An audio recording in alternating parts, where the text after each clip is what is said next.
No abras la puerta. Muchas personas piensan que esto que os voy a relatar es una simple leyenda, un cuento o incluso una falsa historia, pero yo lo único que puedo hacer es contárosla. A partir de ahí, sacad vuestras conclusiones. Hace 2 años, estaban en su casa, tan tranquilos, María, una señora de 40 años que se había divorciado recientemente, con su hijo pequeño de tan solo 8 años.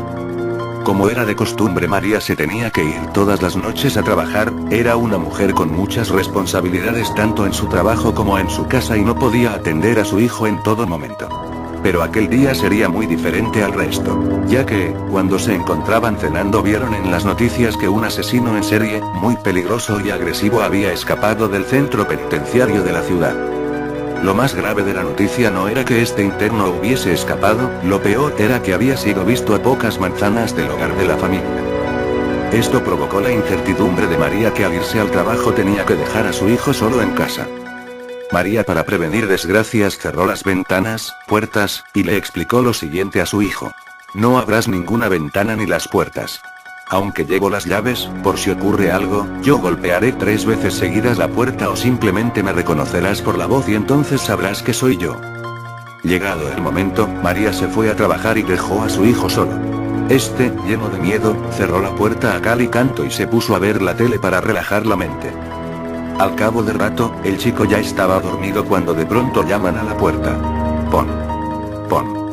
El chico se despertó y aterrado se dirigió muy despacio hacia la puerta y dijo: ¿Eres tú, mamá? La respuesta vino con otra serie de golpes acompañados de un susurro escalofriante que decía: Jábreme la puerta. El niño atemorizado huyó hacia su habitación, donde se pasó la noche llorando y esperando a que llegase su madre, hasta tal punto que se quedó dormido. Al día siguiente, cuando se levantó, se dio cuenta de que su madre no había vuelto. Y aún con miedo se dirigió a la puerta que conducía a la salida de la casa y se encontró a su madre con las piernas cortadas. Por lo que no pudo llegar al timbre, la lengua cortada. Por lo que no le pudo reconocer la voz y totalmente ensangrentada. Desde ese día este chico tuvo que ser hospitalizado en un psiquiátrico y no pudo dormir sin sufrir constantes pesadillas. Alguien bajó tu cama. La citada historia le sucedió a una niña de 9 años, hija única de padres de gran influencia en la política local. Esta niña tenía todo lo que hubiese querido y deseado una niña normal, con buena educación, pero con una soledad incomparable. Sus padres solían salir a fiestas de caridad y reuniones del ámbito político, y la dejaban sola. Todo cambió cuando le compraron un cachorro de raza grande para que cuidase a la niña cuando creciera. Pasaron los años y la niña y el perro se volvieron inseparables. Una noche como cualquier otra, los padres fueron a despedirse de la niña. El perro, ya acostumbrado a dormir con la niña, se tumbaba abajo de la cama. Los padres se fueron y pronto la niña se sumió en un sueño profundo. Aproximadamente a las 2:30 de la madrugada, un fuerte ruido la despertó, eran como rasguños leves y luego más fuertes. Entonces, temerosa, bajó la mano para que el perro la lamiese. Era como un código entre ella y el perro. Al sentir su lengua en la mano se tranquilizó y durmió otra vez. Cuando se despertó por la mañana descubrió algo espantoso. En el espejo del tocador había algo escrito con letras rojas. Cuando se acercó, vio que era un rastro de sangre que decía así: no solo los perros lamen.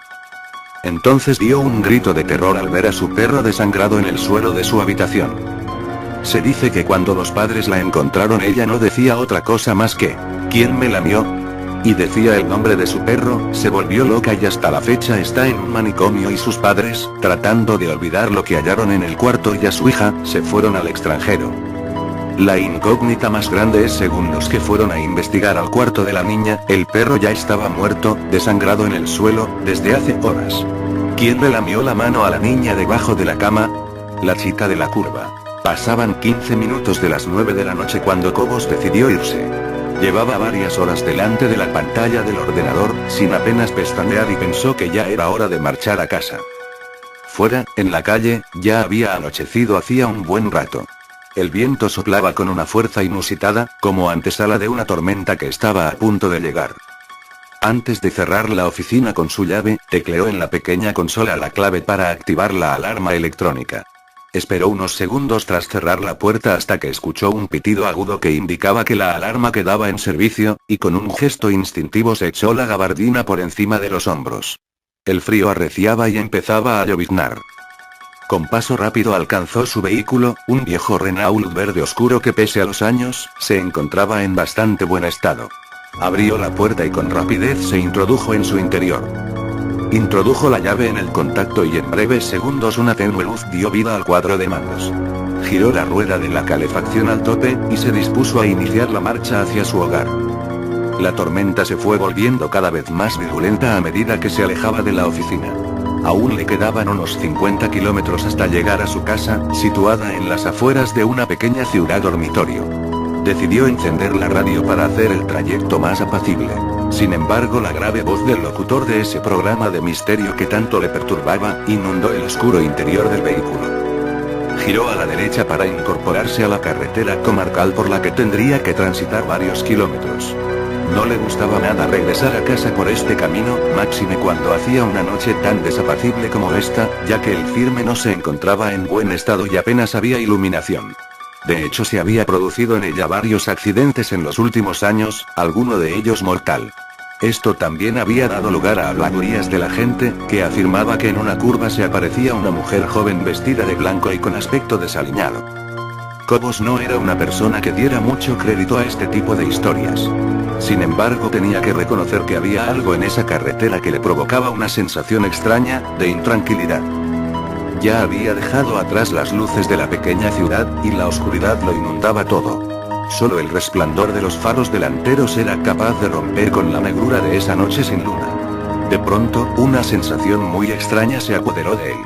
Se dio cuenta que no se escuchaba ningún ruido, salvando la radio y el sonido del motor y los neumáticos sobre la gravilla. Decidió parar en el arcén sin saber bien para qué, ni qué se encontraría. Abrió la puerta del coche y salió. Fuera llovía copiosamente, pero apenas se escuchaba algo más que el ruido del motor y el golpeteo de las gotas de lluvia en el techo del coche. Se introdujo de nuevo en el vehículo, e inició la marcha, sin haber despejado del todo ese hormigueo que tenía en el estómago. Su incertidumbre duró poco tiempo. Al mirar por el retrovisor interior del coche se dio cuenta de que no iba solo. Una mujer totalmente empapada, con un vestido blanco, y la mirada ausente se encontraba en el asiento trasero.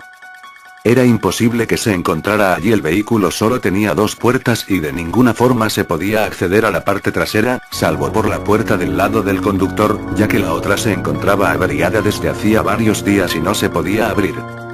Su corazón empezó a latir aceleradamente. Frenó en seco y con sus manos se tapó el rostro, con la esperanza de que todo fuera fruto de su imaginación. Sin embargo, al volver a mirar por el retrovisor, la figura seguía sentada en el mismo lugar. Cobos se giró y balbuceando preguntó a la mujer quién era, y qué hacía allí. Sin embargo, esta no articuló palabra. Su mirada seguía perdida Dios sabe dónde. No podía ser. No podía estar nadie allí. No podía ocurrir que esa vieja historia de la mujer de la curva le estuviera ocurriendo a él. No creía en ese tipo de tonterías. Decidió salir del coche y echar un vistazo desde fuera. Tenía que ser fruto de su imaginación. Asió la palanca de la puerta con la mano dispuesto a abandonar el coche, y de repente sintió una fuerte presión en el cuello. Notó como 2 manos frías como el acero le presionaban impidiendo el paso de aire a los pulmones. Miró sorprendido por el retrovisor y la imagen que vio le provocó pánico. La mujer ya no tenía esa mirada fría y distante, sino todo lo contrario, los ojos parecían que se iban a salir de las órbitas y reflejaban un odio que nunca había visto en ninguna otra mirada. Intentó zafarse de las manos de la mujer pero le resultó imposible. Poco a poco, a medida que el oxígeno apenas llegaba a sus pulmones, fue perdiendo la consciencia, seguro de que iba a morir, pero sin entender aún por qué. Hasta que la mujer aproximó sus labios y dijo con una voz carente de expresión: nos veremos en el infierno, donde estoy desde aquella noche que me atropellaste en la curva que acabamos de pasar. ¿Recuerdas? Fueron las últimas palabras que escuchó. Después reinó la oscuridad más absoluta.